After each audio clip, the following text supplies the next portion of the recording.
Por eso le agradecemos al profesor Manuel Gil Antón, profesor del Centro de Estudio Sociológico del Colegio de México, que tome la comunicación con Milenio. Doctor, muchas gracias por su tiempo y buenos días. Buenos días.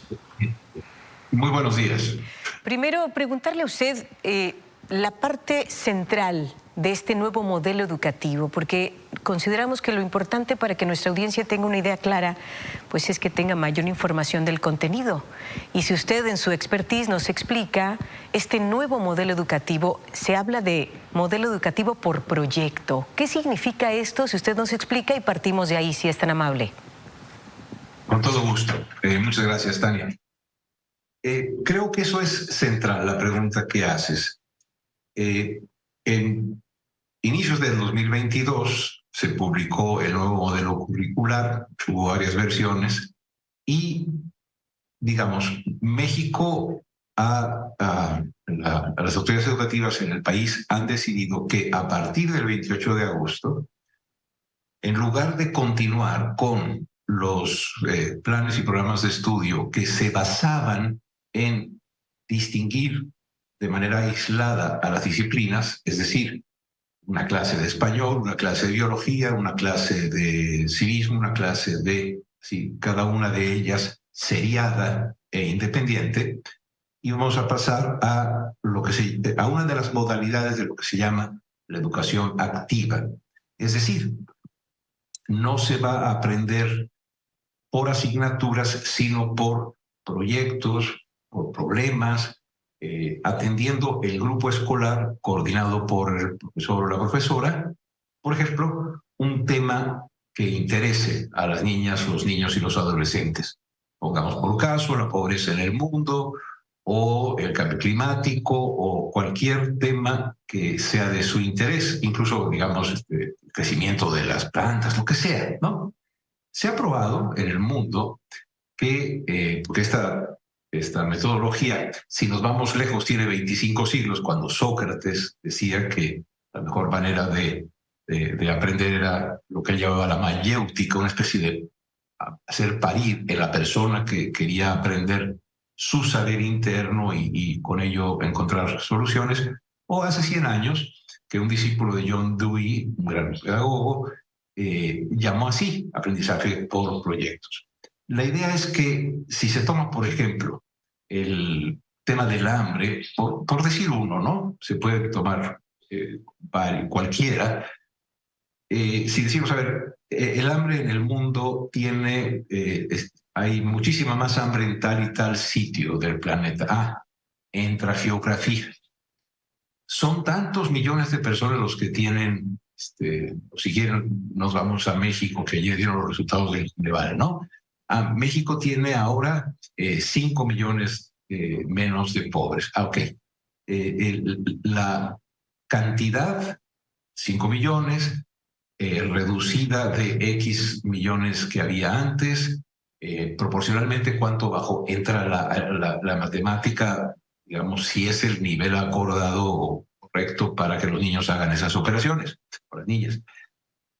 También se puede entrar por el lado de la biología o de la nutrición para entender lo que la pobreza genera en la alimentación, en la conexión con las neuronas cuando se es pequeño, etc. Entonces, la idea es pasar de una educación que fragmentaba las asignaturas y las disciplinas para, tomando un problema en que las personas decidan y les interesen las personas, entiendo, niños, niñas, es decir, no los profesores nada más, pero sí, coordinados por ellos y por ellas, que ese problema que interesa, que apasiona, en el que hay dudas, en el que hay discusión, etcétera, pueda ser abordado en su complejidad, lo cual implica que el conocimiento humano que hemos generado a lo largo de los siglos se ponga en juego, y de esa manera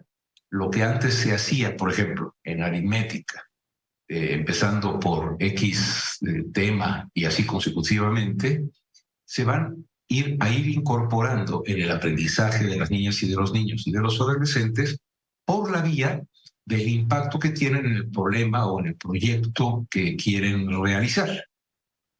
Este cambio es el cambio más importante que se está haciendo.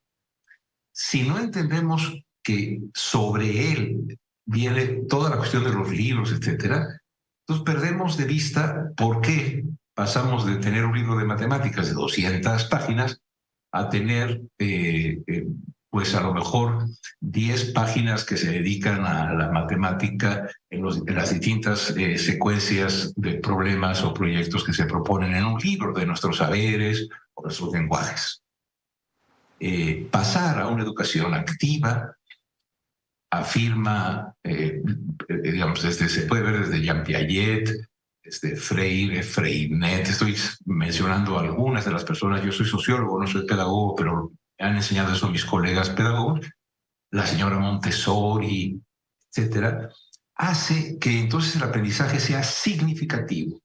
No solamente se trata de aprender un contenido para pasar un examen, sino incorporar distintas dimensiones del conocimiento, distintas asignaturas, digamos, y fragmentos de ellas, para entender, para comprender, para investigar un problema. Ese cambio hace que no haya entonces asignaturas, sino proyectos. Ese hace que haya entonces la necesidad de modificar no solo los libros de texto, sino la forma de conducir el aprendizaje. Para terminar, si quieren, un modelo educativo es la estrategia que se adopta pedagógica y didácticamente con el fin de incrementar las posibilidades del aprendizaje. Esta administración ha considerado que es mejor ir a esa pedagogía, a ese tipo de proyecto educativo y no seguir con el proyecto, digamos, clásico que todos nosotros estudiamos, a los que somos mayores, en el cual teníamos clases de determinada materia.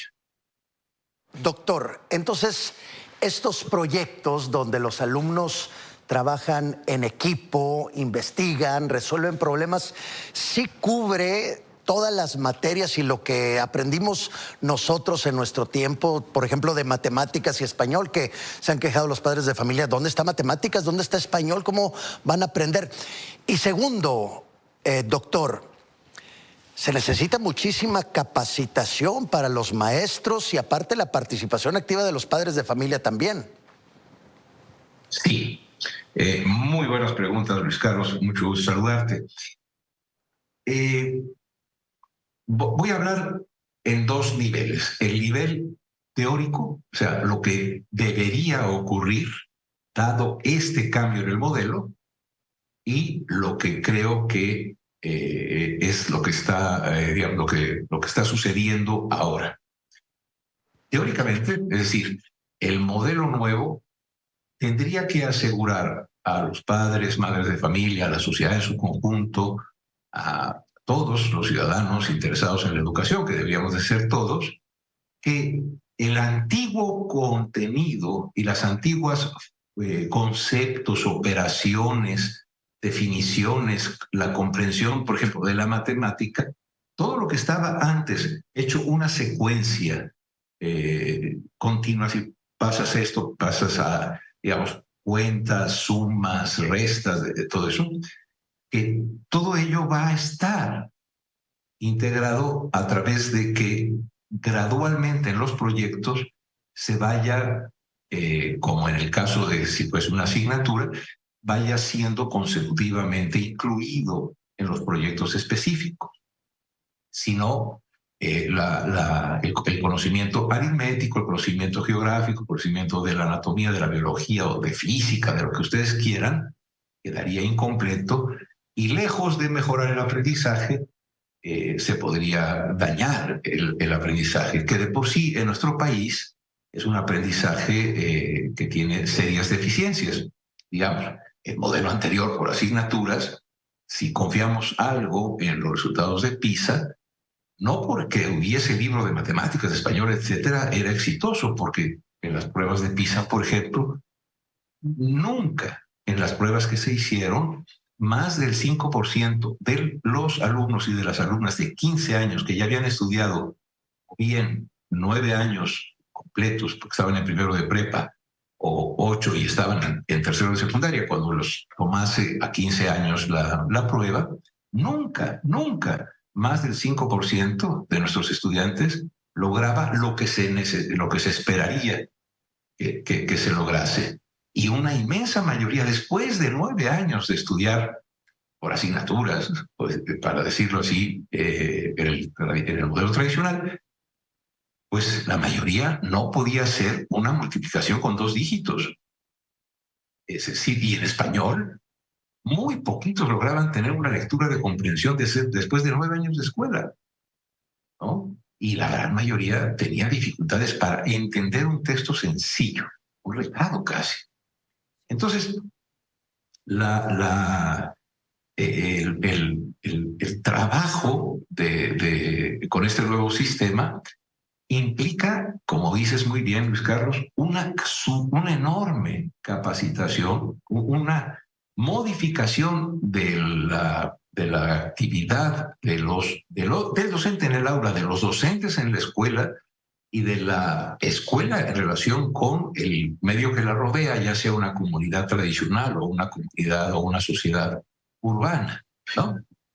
Entonces, si eso no está garantizado, la capacitación a los profesores y que haya certidumbre de que todo lo que se requiere conocer para mejorar la educación, el aprendizaje, insisto, está incluido y se va a poder ir adquiriendo de una manera más vital, más entusiasta, más interesante. Si no está asegurado eso, el modelo, pese a ser pedagógicamente superior según los pedagogos y los mejores sistemas educativos, fracasaría. Es por ello que he insistido en las oportunidades que ustedes tan generosamente me han dado en algunos medios. Yo considero que la intención de pasar a ese sistema de trabajo es positiva, es correcta, pero no ha habido, a mi juicio, ni el tiempo, ni la capacidad, ni la conciencia de la calma. Claro. Para poderlo realizar, ¿ven? Claro, entonces, doctor. La prisa nos puede llevar a desbarrancarnos. Claro, doctor, lamentablemente se nos está agotando el tiempo, pero vamos a seguir explicándole a nuestra audiencia para que tenga mayor claridad de este cambio tan trascendente que viene en la educación en México y de la mano, por supuesto, del análisis de expertos como usted. Le agradecemos su tiempo. Gracias, profesor Manuel Gil Antón, por acompañarnos. Gracias. Gracias a usted. Buenos días. Buenos días.